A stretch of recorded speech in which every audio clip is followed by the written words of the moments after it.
deux scènes. Une que nous avons vue à Djibo, dans le nord du Burkina Faso, et l'autre à Kafolo, dans le nord de la Côte d'Ivoire. Quand nous arrivons en janvier 2019 à Djibo, capitale du Soum, le détachement des forces armées burkinabè dans la ville venait d'être attaqué. Les habitants étaient très apeurés. Personne ne voulait parler à personne, même pas à son voisin. Nous ne comprenions pas pourquoi les populations étaient encore terrifiées, alors que visiblement il n'y avait plus trace de djihadistes dans les environs. C'est seulement la nuit tombée que nous avons compris la raison de la peur générale. Lire aussi, Kafolo, des soldats déterminés, une chaîne de commandement très réactive. Cette nuit-là, malgré les renforts venus de Ouagadougou, une autre attaque eut lieu. Sans qu'on ait pu attraper un seul assaillant. Le nord du Burkina Faso avait visiblement échappé aux autorités militaires. Hier à Kafolo, on n'a lu la peur sur aucun visage. Ni dans le village, ni dans les contrées environnantes. On a pu faire des interviews sans problème et même des selfies. À Djibo, les djihadistes étaient partout, mélangés à la population. D'où la peur qui animait les gens. C'est justement la première différence entre le nord du Faso et celui de la Côte d'Ivoire.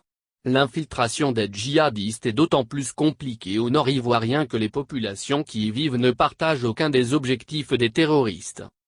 Le second élément de la percée de l'extrémisme violent dans les zones sous contrôle djihadiste en Afrique de l'Ouest est l'absence de l'État et la disette totale dans les villages conquis. Lire aussi, Sikolo, le marché bien rempli. Le nord de la Côte d'Ivoire ne roule certes pas sur l'or mais point de disette. Les paysans, grâce à l'agriculture et l'élevage, réussissent à se nourrir. Anacarde, coton, mangue pour les cultures d'exportation et mil, riz, maïs, igname, et setra, pour le vivrier.